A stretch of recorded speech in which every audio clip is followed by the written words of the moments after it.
The Assembly will hear a statement by His Excellency Baburam Bhattarai, Prime Minister of the Federal Democratic Republic of Nepal. May I request protocol to escort His Excellency.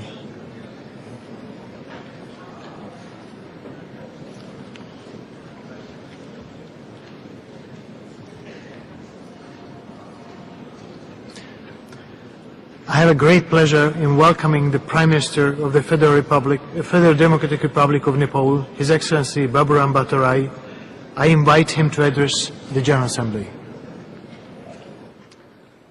Mr. President, Mr. Secretary General, distinguished delegates, let me begin by congratulating you, Mr. President, on your election to the President of the 66th session of the United Nations General Assembly. Let me also express our sincere appreciation to His Excellency Mr. Ban Ki-moon, Secretary General of the United Nations, for strong commitment and dedication with which he has been serving the United Nations.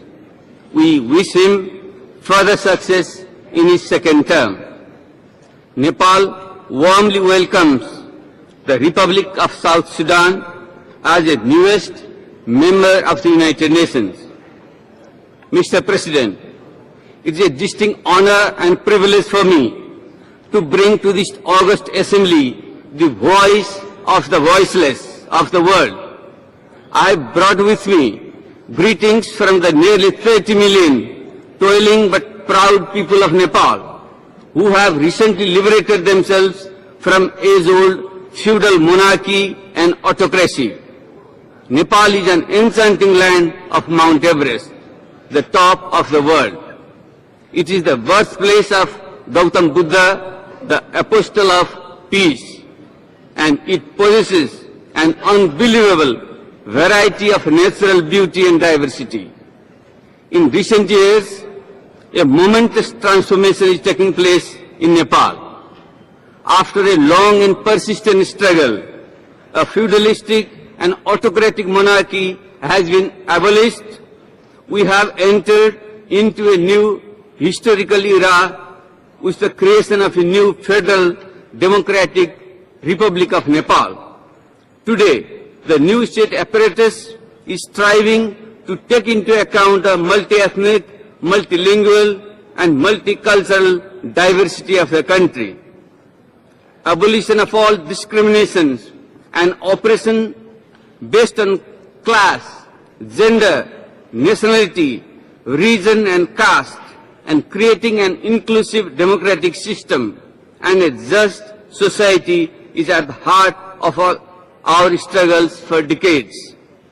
Thanks to the ultimate sacrifices of the thousands of martyrs of the historic People's War of 1996 to 2006, People's Movement of 2006, Mahesh Movement, and many other oppressed people's movements, that we have come this far to lay the foundation of a new Nepal. We have to consolidate these historical gains and institutionalize them in order to establish sustainable peace, justice and prosperity to all. My government is fully committed to doing that with the conclusion of the peace process and the writing of a new constitution through the Constituent Assembly at the earliest. The constitution will not only guarantee the fundamental democratic norms and values, but it will also ensure that our multi-party democracy is inclusive, participatory and life-changing for all, especially the oppressed, laboring masses and the marginalized ones.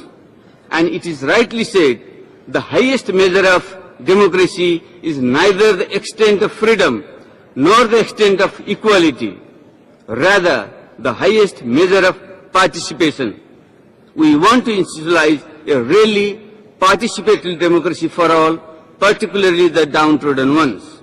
In this context, I would like to remind this august assembly of the poignant words expressed from this podium in 2008 by the chairman of my party, Unified Communist Party of Nepal Maoist, and the then Prime Minister Comrade Prachanda, about the landless peasants, downtrodden women, the so-called untouchable Dalits, and millions of exploited masses of Nepal who are aspiring for liberation from all forms of oppression and exploitation. Nepal's home-driven peace process and historic transformation are unique and could be a good example for drawing lessons. We believe that transformation has to be holistic to have its long-lasting impact at the grassroots. Transformation in political, social and economic fields has to be brought about holistically. It is attainable with dedication, dialogue and consensus building among stakeholders. Like in any other countries, transitional pains and delays are there. But we are united in our vision and we intend to complete the transition process with consensus and cooperation of all the political parties and stakeholders. We are confident that with the international goodwill and cooperation, we will achieve it at the earliest. Nepal's foreign policy is based on fundamental principles of the UN Charter, non-alignment and Panchashil principles, and promotion of regional cooperation through SAARC. We would like to be a vibrant bridge between our two neighbors, India and China, and beyond. At a time when humanity is so much in need of peace and we all are striving for it, we particularly appeal for the development of Lumbini, the birthplace of Buddha, as the fountain of world peace through effective international support and cooperation. The International Committee for Development of Lumbini needs to be reactivated at the earliest. I extend sincere thanks to the United Nations, especially UNMIN, for providing invaluable support and assistance throughout our peace process. We are hopeful that we would continue to receive goodwill and support from the international community in our efforts to institutionalize lasting peace, equity and prosperity in the country. The United Nations holds a noble vision of peace and security, development and justice and human rights for all. But if we look around the world, we have a long way to go to achieve this. We still face conflicts, deprivation and demeaning poverty all around us. How can we have sustainable peace in the world when there is so much of inequity, deprivation and marginalization around us? We have to deal with the root causes. How can one justify the spending of $1.5 trillion US on war weapons every year, while more than 2 billion people across the globe lack basic necessities of food, medicine, etc.? It is in this context I appeal to the United Nations to come forward with a far-reaching and comprehensive development package. We need a new Marshall Plan for building and reconstruction of post-conflict countries. Lip services and symbolic supports are not enough. It is time for a bold, visionary step to deal with the complex problems of today. This would be a most cost-effective approach to deal with the global problems and ensure sustainable peace. Mr. President, the principles and purposes of the United Nations as enshrined in the Charter represent the high ideals of the global community. Yet, we live in an age of paradox. The gap between the poor and the rich is ever widening. Today, the level of inequity between the states is the highest than any time in the past. The least developed countries, or I would rather prefer calling them underdeveloped countries, are facing the full force of negative side of globalization with their deep structural constraint. Jobless growth is a major challenge for all of us. In this integrated world, grinding poverty of the masses in billions is a recipe for disaster. The island of prosperity amidst the sea of poverty are not sustainable. It is morally indefensible and economically undesirable. In a globalized and interconnected world, our destiny is inextricably intertwined. when my house is on fire, your house cannot be safe, and vice versa. The recurrence of economic and financial crisis, fuel and food crisis, and the deeper structural crisis have vindicated the need to seriously review the current economic paradigm. I believe that this is the right time for deeper soul-searching and creation of a new, just and scientific economic order. The new global economic order needs to deal with the current global volatility and growing marginalization of the poor and the weaker economies. The financial capital-driven globalization process is increasingly exposing its inherent structural deficiency and incompatibility. Unless the interest of labor, the basic source of human wealth, is duly integrated in this process, we may soon have to face the globalization of unrest and upheavals. The United Nations should be the principal forum to look at it in a coherent, inclusive, and holistic manner. Mr. President, the least developed countries face severe structural constraints in their development efforts.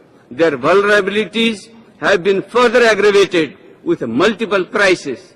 Despite some good progress in achieving individual goals, LDCs as a group are most off track in meeting the international agreed upon development goals, including those contained in the Millennium Declaration. Rights-based approach to development is a must. It is quite disheartening that even today, about 75% of the population in LDCs lives in abject poverty and hunger. This situation is unacceptable and must come to an end sooner than later. Business as usual is not a solution to the deep-rooted problems. The historically structural process of development of underdevelopment needs to be structurally addressed. The Istanbul Declaration and the Programme of Action must be implemented in its entirety and in an effective and timely manner. In particular, financing for development should be ensured as per the commitment. Duty-free, quota-free market access and supply-side capacity must be ensured to the LDCs. Investment, technology transfer, and private sector development should be promoted in the LDCs. They are essential to translate the legitimate aspiration of the LDCs. A renewed and strengthened global partnership is critical to its implementation. We do not want to see another missed opportunity for the LDCs. Nepal, in its capacity as the chair of LDCs, will make every effort in cooperation with fellow LDCs to ensure that the issues and concerns of the LDCs remain high on the priority list of the UN Development Agenda. Similarly, the special difficulties of the landlocked developing countries should be recognized and the freedom of transit should be ensured to them as a matter of right. Together with this, support for trade facilitation and infrastructure development in these countries should be scaled up. Labor migration is a global phenomenon. We must protect the rights of all migrant workers and members of their families to ensure that globalization is fair to all. As Nepal's economy is increasingly dependent on remittance, this issue is very crucial for us. Mr. President, climate change has clearly emerged as one of the greatest challenges of the 21st century. Global warming has precipitated melting down of snow in the Nepal Himalayas, a source of fresh water for over 1 billion people living in South Asia. Therefore, we have taken the initiative of promoting Sustainable Mountain Agenda in order to highlight their special vulnerabilities and fragilities. The industrialized countries should bear greater responsibilities for this. There is an urgent need to make progress in climate negotiations and to ensure enhanced and predictable financing. The Rio +20 summit scheduled for next year are critical to define a more sustainable development path and eradicate poverty for the LDCs. Sustainable Development Agenda should encompass all ecological considerations, including the crucial issue of sustainable mountain development. Mr. President, Nepal reiterates its call for general and complete disarmament of all weapons of mass destruction in a time-bound manner. Nepal strongly believes that regional mechanisms complement efforts to promote the global disarmament agenda. The Regional Center for Peace and Disarmament for Asia and Pacific, located in Kathmandu, would be instrumental in revitalizing the Kathmandu process to facilitate dialogues and deliberations for confidence building in the region.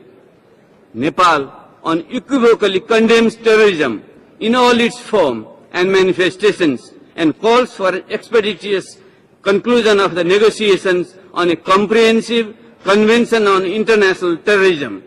We should differentiate between terrorism and struggles for freedom.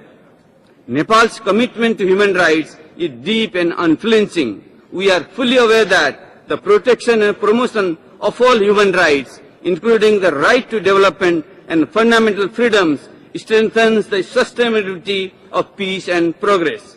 We have established an independent constitutional body, the National Human Rights Commission, as a watchdog institution.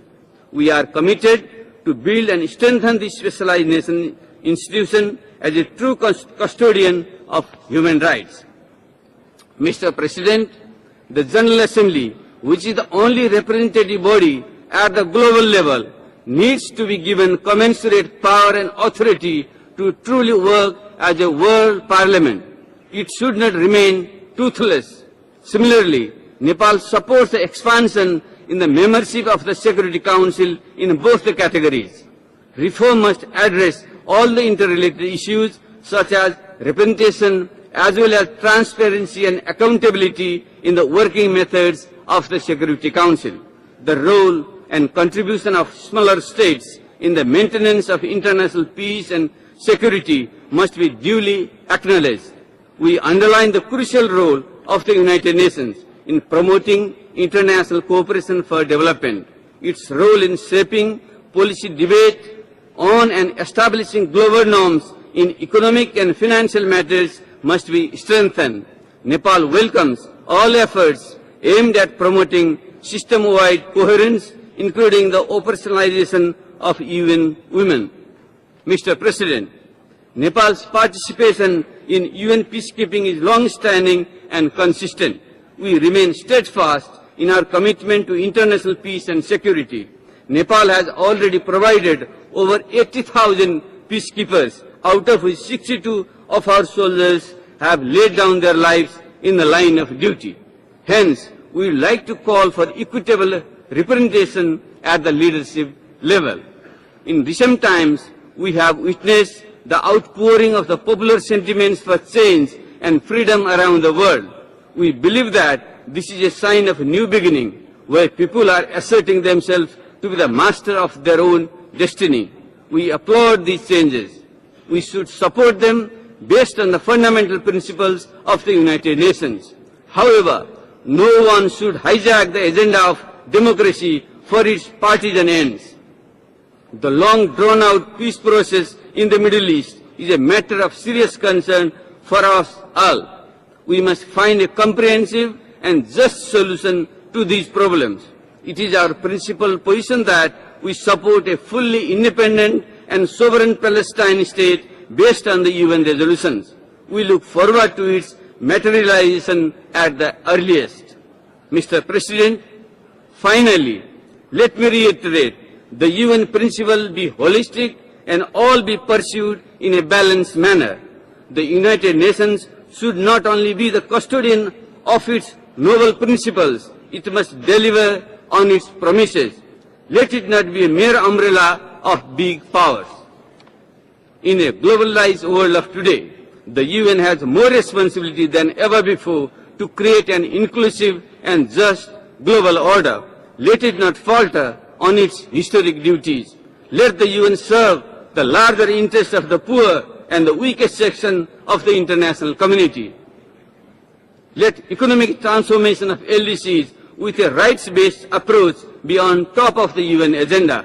Let the UN not fail the aspiration of the millions of people for freedom, equality and prosperity.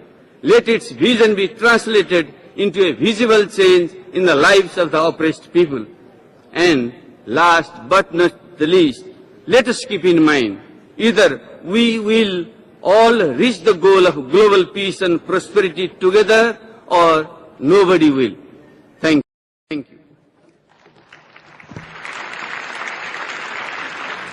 On behalf of the General Assembly, I wish to thank the Prime Minister of the Federal Democratic Republic of Nepal for the statement just made.